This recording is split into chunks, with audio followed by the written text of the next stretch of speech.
Hello, and welcome to the Disc Dungeon, where we put you on to musics and melodies in the deepest, darkest dungeons of your computer disk. I'm your co-host, Joe Dove, and with me as always, Julian Valencia. And if there's one thing we love talking about, it's music.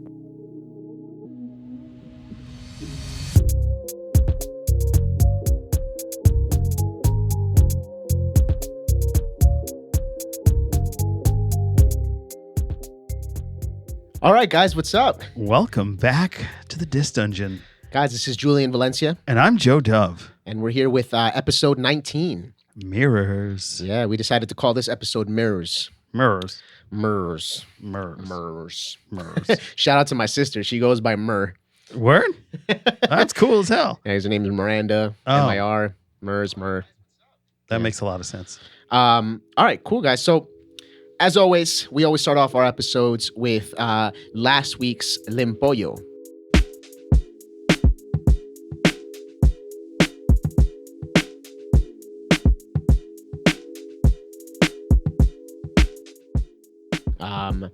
Last week, Joe put me on to an album called 11I. So the number 11 and the letter I, and the artist is Supreme Beings of Leisure. This was an interesting album, man. I mean, I right away, the biggest key word that comes from listening to this album is soundtrack, soundscape. There was a few different influences in the music, but overall, the major theme of it was, I mean, I could hear this on The Matrix. I can hear this on Casino Royale, James Bond. I can hear this on John Wick. Anything with some like dystopian type of scenario, maybe with some action. This would be the soundtrack. Like, you would hear this and you'd say that worked really well. It's a female vocalist, so you're hearing a beautiful female melodies throughout the song. One of the songs that was really noteworthy, ironically, and it's part of the reason why we call this episode Mirrors. It's called Mirrors. Mirrors. In this song itself is about the illusion of success. She talks about how, people can provide, give you opportunities, but with those opportunities usually always comes some type of price you have to pay. And sometimes that price may be steeper than the actual gift. Or just like the Robert Johnson song that we listened to a couple of weeks ago. Selling your soul to the devil, in other Exactly. words. That's along the same lines. But Mirrors in this episode is going to represent a couple things, and we'll make those connections as we go along.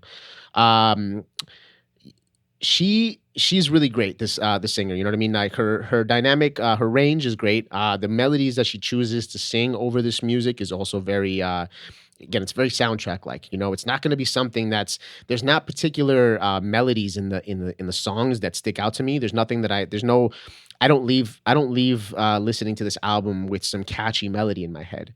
What I do leave with is a track, an album that would honestly serve as great background music, great music to kind of get in focus or get in tune. It's not necessarily my preference, and that obviously plays a lot into my rating that I'll give in a few seconds. It's not my preference. I've said this with other albums as well. This is an album that doesn't really, it doesn't really deviate too much from the general theme, from the general music. There's not a lot of dynamics. It doesn't go up, down, and I just personally like that. I like to see a song that's really low key, and then a song that's really up in your face, and then maybe something in between. But overall, the production, especially the soundscapes, the just whatever. It's unearthrial. It's unearthrial. Yeah, it's definitely unearthrial. That to me was like that was the best part of listening to this album. Same, yeah. And also that song Everywhere was really great. I'm gonna come back to this song later on in the Music Saved My Life section, but Everywhere supposedly is a song to her daughter and also relates to her mother as well.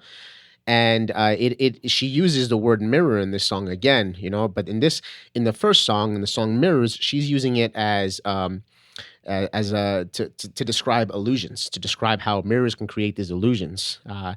But in Everywhere, she's using mirror as something, as somebody reflecting to her, like her seeing herself in somebody else, her mirroring herself in somebody else. So this is also why we decided to go with this name. We thought that this concept of mirrors is something that we all go through. Just think about yourself looking at yourself in a mirror. Sometimes you see something beautiful. Sometimes you hate what you see, but yet the mirror is always showing you the same thing.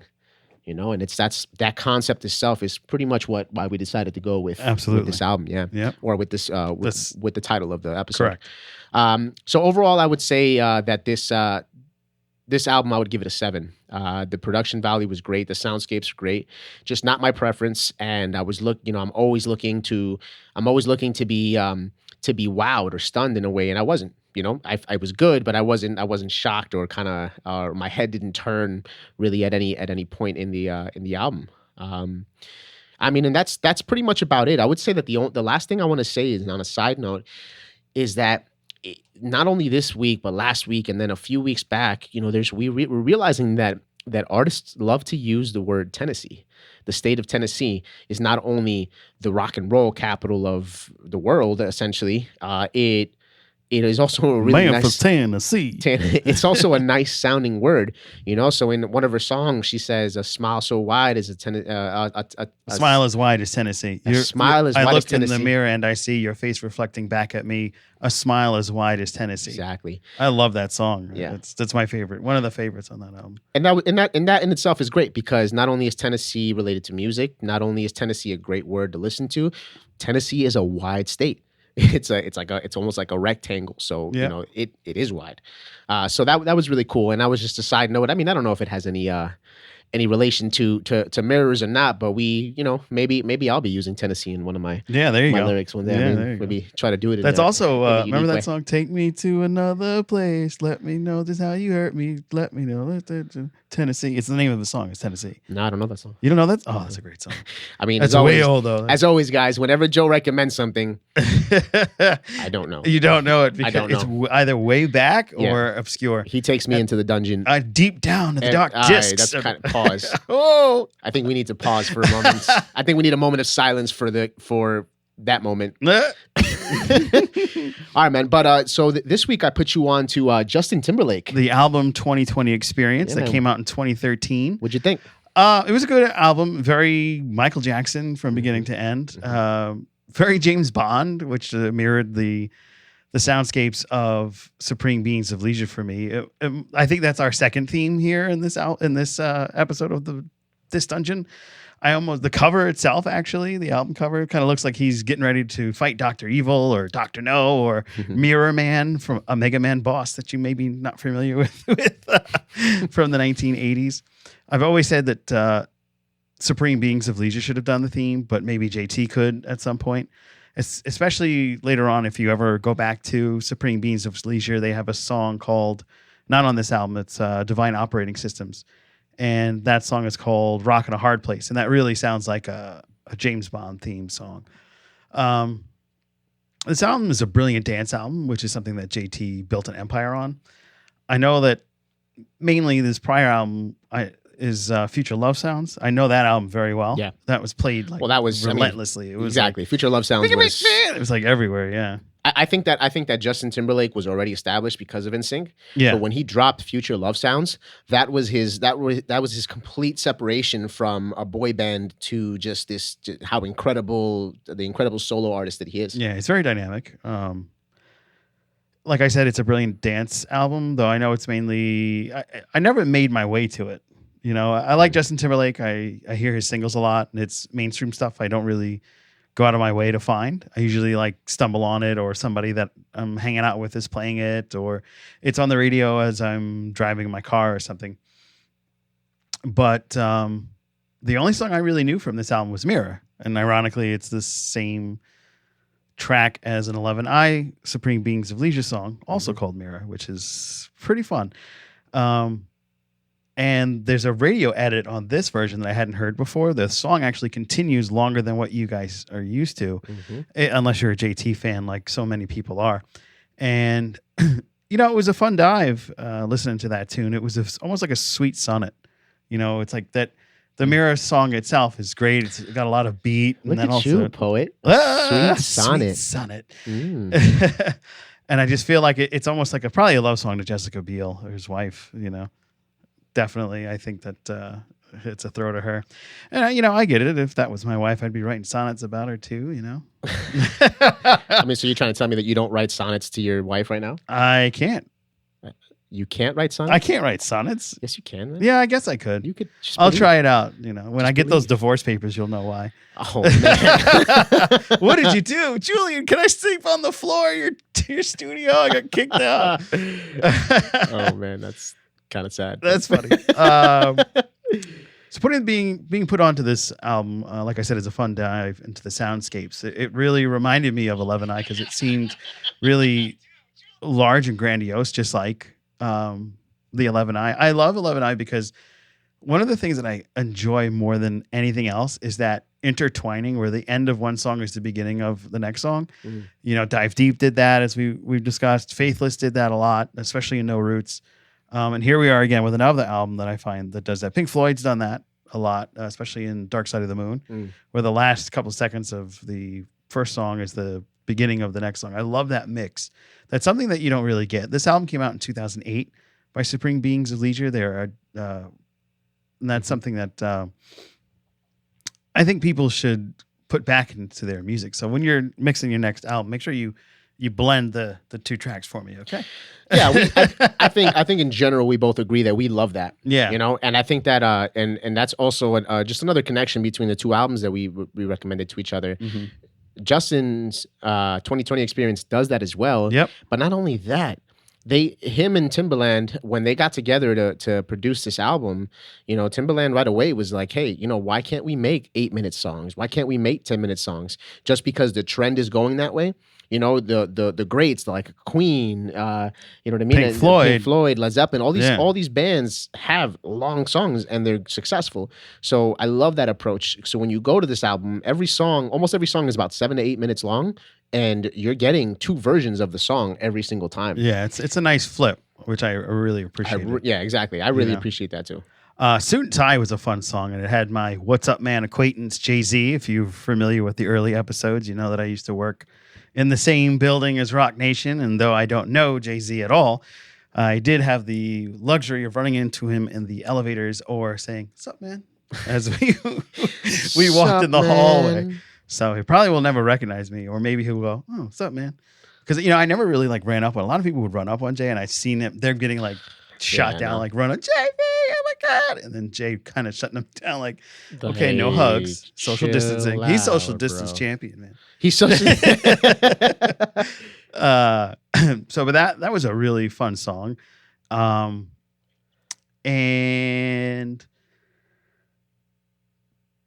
it was very bubbly. It had almost they use a lot of synthesizer in this album, and it's very heavy, but it almost had MIDI effects where it's something like I'm almost expecting Mega Man to pop up and start running across the screen or something. Mega Man. Which I didn't expect from Justin Timberlake. I just expected dance pop music, and that was the end of it. So. Yeah, he did say prior to releasing this album back in 2013 that this was going to be different. Yeah, and it definitely was. Yeah. And I'm still good. So then I got on to Strawberry Bubblegum. It reminds me of the Michael Jackson song Liberian Girl.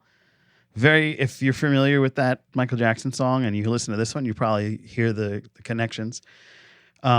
This is an album deeply connected to the 70s and is often compared to Michael Jackson's Off the Wall.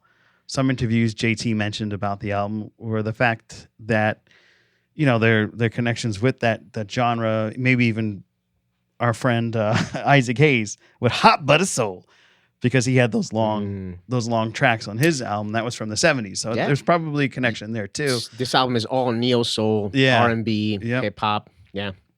I'm probably going to listen to it one more time so I can see if I can hear that riff from That Girl?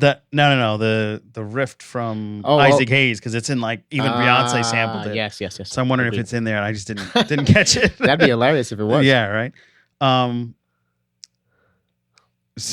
like he interjects himself with the giants of music, and these are all like Hall of Famers that we mentioned in the Rock and Roll Hall of Fame or other Hall of Fames. And I like the reflection that he sees in his music from greatness, whether it be an allusion to himself or not, because he's a mega hit artist or a current genre. Probably one of the biggest to date. 11i, which came out in 2008, which was the death of the sales of CDs and the onset of digital download. Definitely, definitely like went and changed the genre because most people weren't buying CDs. So like the litmus test of how well your CDs did was, it used to be by how well your sales were, but now switching to digital, it's how many of the digital downloads you get, or it's really the sales still to a point. But JT actually sold 900,000 CDs of this, which is unheard of in 2013. In 2013, it was unheard of? Yeah. That's interesting. Oh, yeah, because normally it's like 300. If you're really good, maybe 600,000 CDs. Who's buying CDs? Well, I actually think that in 2013, CD sales were still, and they weren't the same, but I feel like they were still pretty much. They were on the out in 2008, and I felt they were dead in 2010. Yeah. I mean, they're definitely dead now. Now, forget it. That's for sure. It's all streaming. If your grandfather's still listening to a CD, he probably has a phone with Spotify as well. Hey, I still listen to CDs. And they're probably all stinging the police. Well, some of them are. Tell them the truth. Tell them the truth. Yeah, when you say some, most, you mean most. Most, yeah. Okay. Most are. I have we can't lie to the audience. No, I'm being honest. Full disclosure. Tunnel Vision for me is my favorite song on the album. Even though I did like Mirrors and That Girl, those are great songs. But Tunnel Vision has a lot of different beats and a lot of lyric heavy, metaphoric, amazing beats from Timberland. So I really like that. And the synth violins were a nice mirror to that of 11i, because they have actual violins, and their violinist was somebody that was very famous in the art of violin. Actually, my cousin, shout out to her in Germany, she's a violinist, pretty dope. I adore the guitar solo in Spaceship. Spaceship Coupe, yeah. The guitar solo, though, wasn't as meaty as I would like it to be. It didn't go on as long as I thought it was going to. There's a really amazing guitar solo in 11i on Oneness. And I thought that over there it would be just another mirror escape. But in actuality, it didn't fulfill that destiny that I was expecting. But nevertheless, it was a really good album. And the bonds to Oneness over there were pretty amazing. How they are stylish and a surprise and delightful. So I one fun thing I wanted to point out that I read on I think you actually brought it up, was he recorded more than 20 songs in 20 days for this album. That's why it was called 2020. And 2020 is the perfect vision, so to speak. Yeah, he also said that they also mentioned that somebody in the studio said that this is music you can see. Yeah. So I think that also played into the visual of him, being behind what's that called? The office. What's the name of that machine? Othoscope. I don't know. That sounds good. That sounds right. Yeah, I'll guys, take it. School us, please. Yeah. Whatever that machine. We obviously don't know. Yeah. But we're not optometrists. But the cover of the image is him in a suit standing behind the eye machine that is going to tell you how if you have 20/20 vision or what type of vision you have. And so back to the Bond theme, all the James Bond intros start off with that scope. Yeah. That same Yep. It's a gun scope, but still a scope nonetheless. Yeah. So that was a really cool album. I really enjoyed it. Not what I would listen to at all. I usually go for, if you know me by now. You could tell I go for like the more trip hop, electronica, EDM almost, or extreme heavy rock or classic rock. Extreme heavy. Don't worry, I got some extreme heavy rock for you. Oh yeah, me too. For next week. Oh yeah? Yeah, you're gonna get put onto something. I magical. guess the next episode is gonna be called Extreme Hard Rock. It's gonna be hardcore. I almost lost my headphones. that girl's horn synth pop though, like we were talking about that girl and the Justin Timberlake. That's I'm in love dope. with that girl. And what you guys missed, and I wish we could like get away with streaming music in the beginning of the episode when we listened to the music together, because you singing along to that girl, like to the song that girl, was a lot of fun. I had to pause, wait. We may have to be very, very specific about that. Yeah. That was really fun, and you guys missed out. And you guys missed out to me singing a lot of the Supreme Beings of Leisure songs. They did. I'm not a singer. I probably shouldn't have done it. That's probably why he had that long pause. And then the album's vigor takes a dive deep down the depths into the ocean blue floor with the song Ocean Blue Floor. It threw me off. It was a sweet song, unexpected, but sweet, because everything was, and the Arrested Development did the song. That's what Arrested Development was. The theme. They did the song Tennessee. Tell the audience what you're talking about, because they have no idea. So earlier on we were talking about everybody's singing about Tennessee. Tennessee is mentioned. It's the Rock and Roll Hall of Fame spot. And I told Julian, hey, Jerry Serrano Lightwood sang Tennessee in her song Mira, and Justin Timberlake says, hey, I want to introduce you to the Tennessee Kids. And his song in this album. So it was interesting that both artists had Tennessee, and I was like, yeah, Tennessee's brought up a lot, especially with the song Tennessee. And I started singing Take Me to Another, and you were like, huh? So I said, okay, I'll find out the name of the art. And thank you to Virginia Pombo for saying that it was the Arrested Development. So that was a African-American band that was amazing, but they only had one hit. They were a one-hit wonder, and they had that song Tennessee. And I highly recommend you listen to it, but it's not what I'm putting you on to, because I'm going away from that sound, and we're going into another genre. Of course. So my rating on this guy, because it's just it kind of stayed the same tempo. It was upbeat the whole album. And I enjoyed that. The mixing was amazing, because I loved hearing those little sounds, and much like 11i, it gave you some unearthly tunes that went along with the music. JT actually managed to do the same thing, and he had some jungle tunes that went along with the music. So I really enjoyed that song with Timberlake, Tunnel Vision. Brought that out. That was really cool. So overall, I'm going to give this a 7. Okay. As well, mainly because I kind of avoided JT. Like the plague, because I got so sick of that song from his first album. Which one was that? I'm bringing sexy back, and I was just like, all right, I'm over this guy. Man, no, JT is great, man. I think you should give him more of a chance, man. Listen to his albums. I mean, especially production wise, man. You guys don't understand how involved Justin Timberlake is in the production of his music. I mean, I totally said his production level was amazing. Yeah. I definitely didn't discount that. It was just, I avoided him so much. It was like, oh boy, Justin Timberlake. But then you put, like, when I listened to it, it was like, oh, this isn't bad. Yeah. It's just like, I avoided JT so hard. This is why this podcast is amazing, because, we're obviously talking about, our personal preferences, Yeah. We'll listen to mainstream Billboard platinum albums, but that doesn't necessarily mean we're going to like them. Right. Yeah. Right. And, and it's not like I didn't like it. It's just not what I'm going to go out and listen to, because it's bro. It's okay. Everywhere. It was like, Justin Timberlake. Okay. Just like Billie Eilish is everywhere now. Yeah. So how do you feel about Billie? Not a fan. Okay. I like Ocean Eyes. Yeah. But, that's it. Okay. Cool. Yeah. Well, guys, that's our first segment. We segue into our second segment, Music Saved My Life.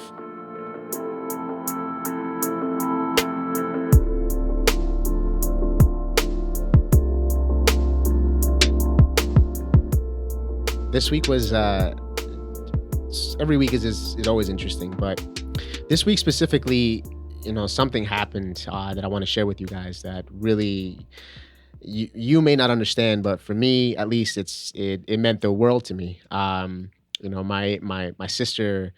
My sister's 19 years old now, so she's a youngin. Compared to me, I'm 30. I mean, I'm not going to mention mine. It's not that crazy, yeah. It's not that crazy in terms of age, but my sister, she ended up sending me a video, a few video snaps. Sorry, my age is showing now, I guess. A few snaps, and kind of just her talking to me, and she's listening. She's actually listening to my new song. If you guys haven't heard, I dropped a new song called "You" with David Nova. It's available everywhere: YouTube, Spotify, Tidal, Google Play Music, wherever music is available.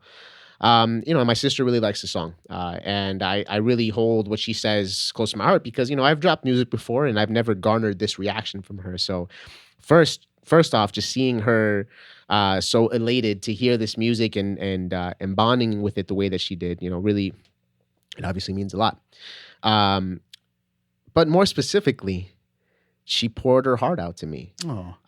She told me she just told me things that I've never heard her express to me, and one of those things being "I love you," the words "I love you."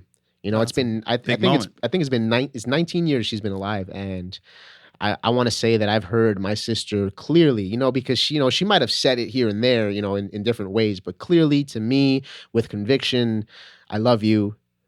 That was the first time I ever heard that, and that's that. I'm gonna tie it into music in a second, but I wanted to share that with you guys because Miranda, my sister, is somebody very obviously very important and very special in my life, and for her to have the confidence to tell me that is amazing. Shout out to her. And so I wanted to tie that experience in with the music that I'm going to recommend for next week. There was a band called A Day to Remember. A Day to Remember dropped an album called Homesick. That's what I'm putting you on, by the way. Homesick? Homesick. Day to Remember. A Day to Remember is the name of the band. And Take so notes. they dropped this song in 2009. So this means that I was a year out. I was already a year into college at this point. The reason why this album sticks out is because a lot of their music is about it's aggressive, but it's a lot of it is about brotherhood, right? It's about family. It's about your boys and either doing reckless stuff or loving them or missing them because they passed away. And during that time, I was very detached. I was very detached from my family. I was my first year of college. I was very sheltered growing up, in terms of not really being allowed to kind of like mingle and do kind of some of the same things that other kids were doing. So college to me was literally like, woo, like, like I went brown boy crazy. I don't want to say white girl crazy because I'm not white and I'm not a girl. No. My sister goes white girl crazy. Oh, there you go. But it's for another day. So this album came out during that time where I was very detached, and I kind of always I kind of feel guilty a lot thinking to myself how absent I was in the development of my little brother and sister during those years. And more I understand that it's not necessarily my fault. It's not necessarily it's at that time it's kind of what I needed for myself, for my own healing and development. But this album reminds me of being homesick, in a way. I never considered a lot of places to be home, but to me, home has always been my little brother and my little sister, and so this album kind of ties in that way, because for those few years, I was definitely homesick. That's deep.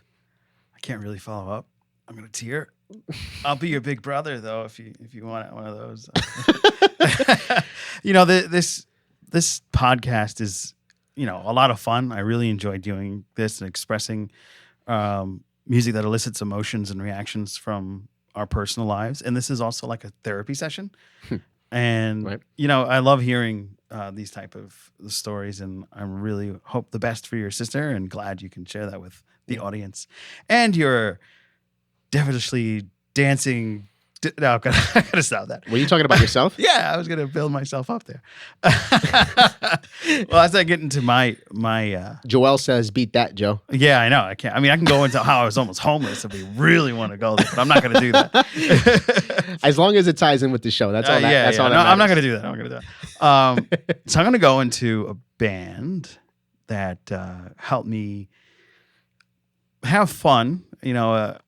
go through actually it was around the time I was hanging out with Joel back in the early 2000s. Yo, shout out to Joel, Shout out to the Joel. producer of this podcast. Word up, man. Thank you. And that's Mudvayne, the end of all things yet to come.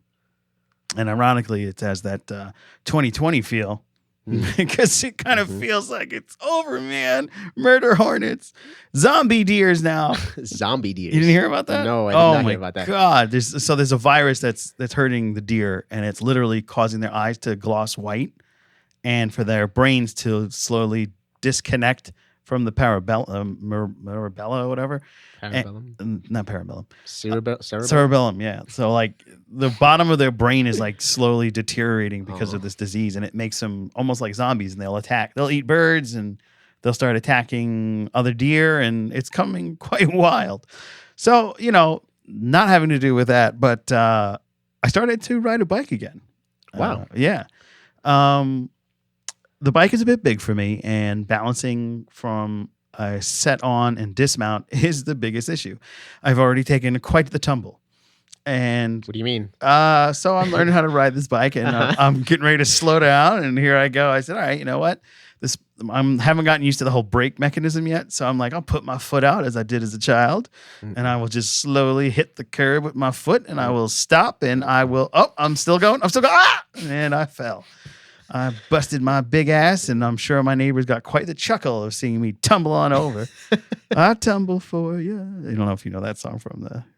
Anyway, I took a huge L. I got up and I, limped my way back into my apartment and brought the bike back in. But truth be told, with all these realizations about my general standing, I have to make changes.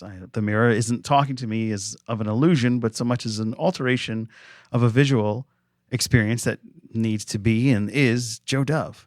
So, I'm looking to alter that. So I get the pedal to the black top, and I dug deep down to dark discs to find Mudvayne again, because this was on. I have one of those ultra 3 terabyte hard drives, and my music collection is on there because I have like something like 10,000 songs or something.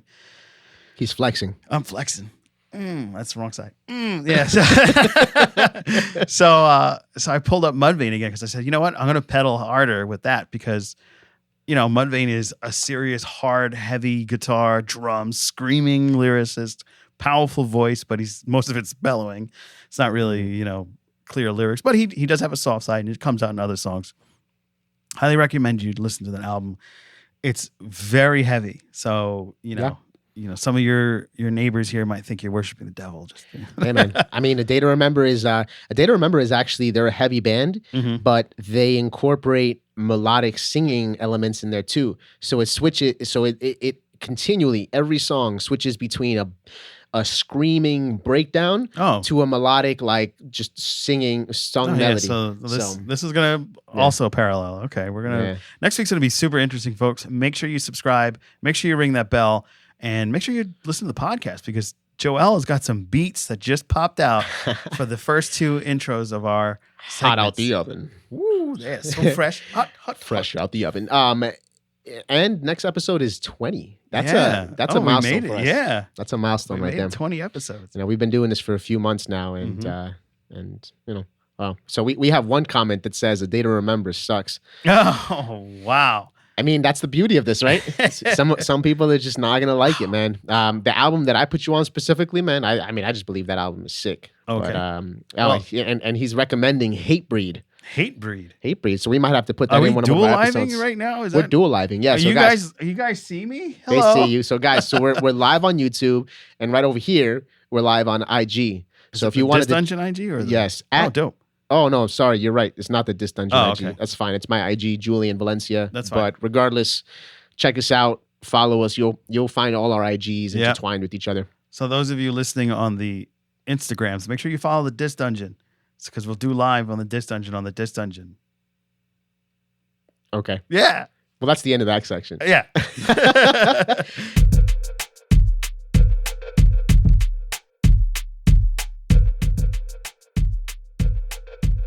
As always, guys, our Behind the Beat section is a section related to just underground music that the production company that I'm part of makes. So just as a reminder, I'm part of a company called Audios. I'm gonna play some music in the background. Go for it. The name of our company is called Audios. We do music production, artist development. If you need a beat, if you need your vocals recorded, if you need mix and master, if you need help releasing a song, if you need some design cover art, we're pretty much a one-stop shop. Check us out. Our IG is at Madebyaudios. So that's audio with an S. And this company is me, Julian, Joel, which is the producer of this podcast as well. Yeah. And we have Henry Martinez as well. Amazing Beard musician. master. Yeah. So Beard Master, you said? Yeah. You're sexy mustache man. He is the beard master. And then what is Joel? My brother from another mother. Okay. I've known him for like 20 years. That's what you get, Joel. Yeah, guys. And so this week, as always, it's very eventful.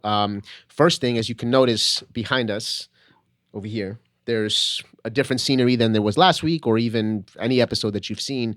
We're still continually tweaking the space that we're in. We've been in here for a month now.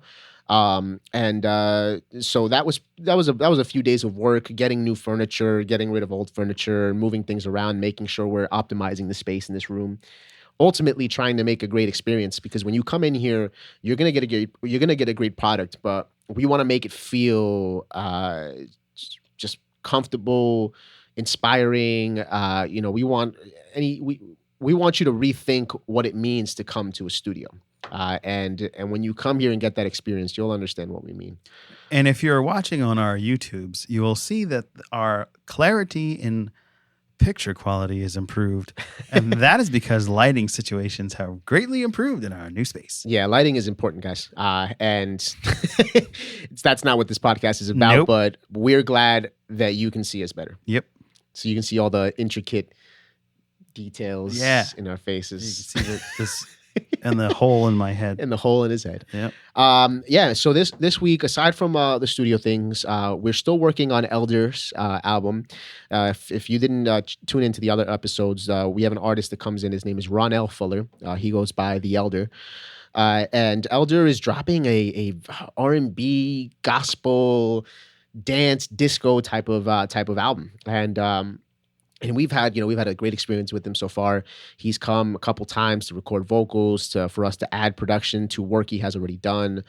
And I think specifically what I wanted to talk about in reference to Elder, because the music itself is pretty much the same that I've mentioned back in the other episodes. But I just want to talk about producer etiquette.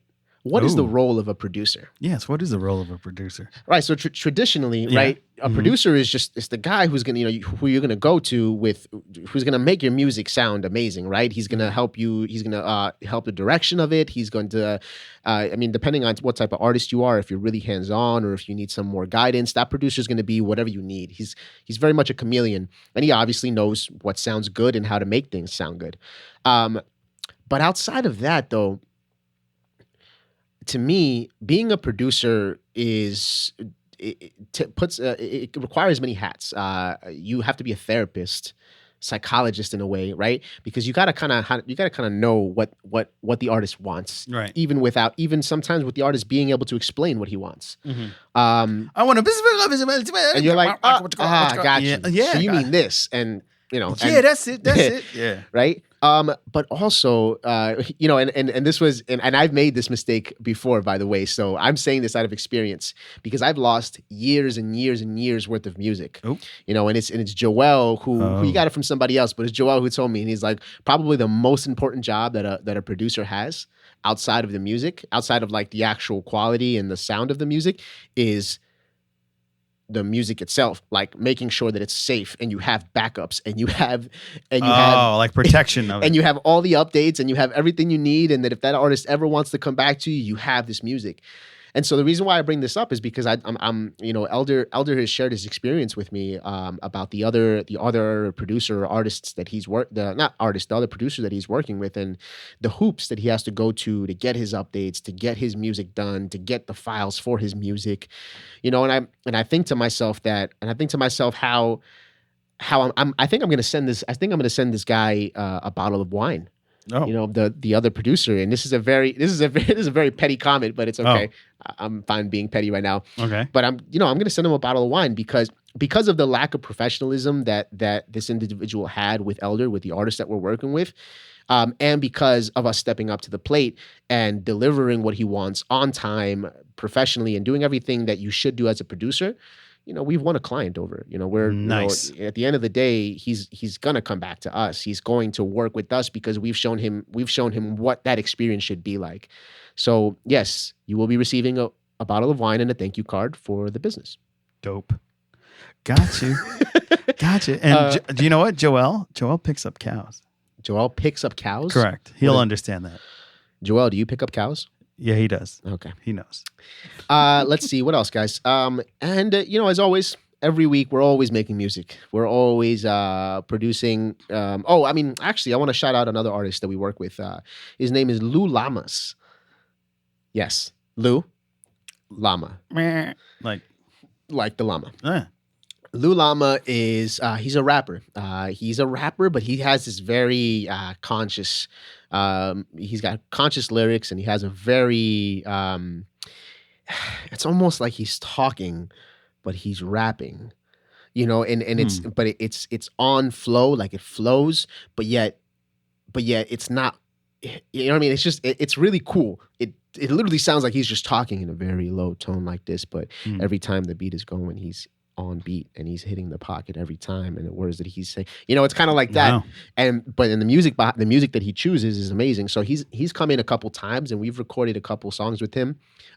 He brought his beats in. We helped him. You know, coach his vocals, and regardless, the guy is on his game. So it only takes him a couple takes. But yeah, just wanted to shout out Lou Lamas, man. Lou Lamas doing his thing. He's from New York. He's in Chicago as well. Wow. And he's pursuing music full time. Oh man, congrats to him, man. Yeah. So will he bless us with a track? He's going to. Don't lose the. Yeah, he's going to bless us with the track very soon. Sweet. But that is something that I don't have permission to show yet. Okay. So what I will show you guys, because some of the comments that we've been getting back is that you guys want to hear more of this music live. So in that case, I have one beat for you today, guys. Let me pull it up. It's not in Logic, right? It is in Logic. Because it's going to cancel. But it's not. Yeah, I'm thinking about that already. Yeah, guys. If you guys don't know, last week I made 2 weeks ago. 2 weeks ago I made a big. Time flies. I made a big boo boo.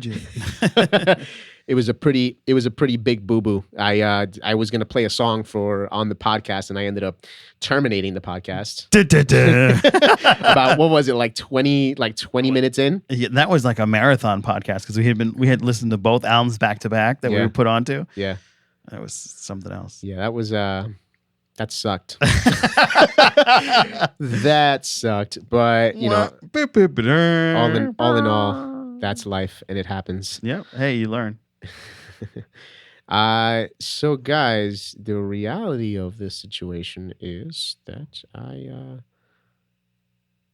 don't really have it ready for you guys. So fake out. What I will do is I will put a link to a clip of the song so that you guys can hear it. The song is called Rose Gold, and as always, we have the very talented Andrade. Her name is Nicole Andrade, and she comes in, and whenever she's here, we write some pretty great music. Mm-hmm. So I know what I'm going to show. Okay. I am going to show a little bit of Andrade's music, because she has got some bangers. By the way, she's working with Audios, and we're working on an EP together that will be released very soon. But Andrade has proven to be the homie since day one. Yeah. Always, she's cool as hell. I mean, and even though I only met her like twice. Yeah, exactly. And she's just always so involved in what we do, and so we appreciate it. She's like the fourth Beatle. She's who's the Joel get that too. Ringo? No. The fourth Beatle was like the mysterious other person that just helped the band go through further. Oh, okay. Yeah. Well, who is this? We don't know. Yeah. Shout out to the Miss Talented. Yeah, exactly. Word. All All right, guys. So like I said, I'm going to put some links in this video so you guys can hear some of these tunes we're talking about. There'll be short clips. And that's it. I mean, that's pretty much it, man. This week was eventful, and there's another artist that came in. His name is Aston. Aston came in and recorded 6 songs in 2 days. Talk about marathon. He had all the beats ready, man. This guy came in, just knocked it out one after another, man. And he's another rapper, and he's got a dope flow. He's got a good choice in the type of music he wants. So, that's another artist that you guys should be looking out for.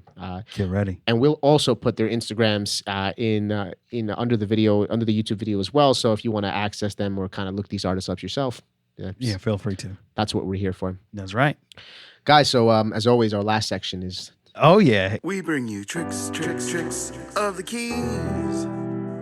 I bring you tricks of the keys. And this is where Joe shines. Oh yeah. Keep shining, Joe. Shine on, you crazy diamond. All right, that's a Pink Floyd song. Got it. So nothing like music giants, speaking of Pink Floyd. They've gone to the path of drugs, sex, and rock and roll. And no one has done it better than the Rolling Stones. And in this episode of Tricks of the Keys, I bring you Moonlight Mile.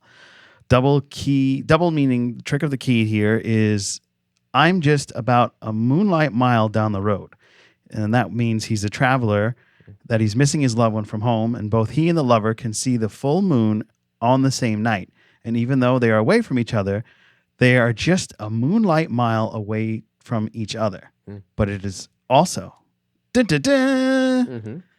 Moonlight Mile is a drug slang for the snorting of cocaine at night. And who better to do drugs than the Rolling Stones, snorting that cocaine? Rolling Stones. Yes. And that's who they're actually missing as their lover, the cocaine.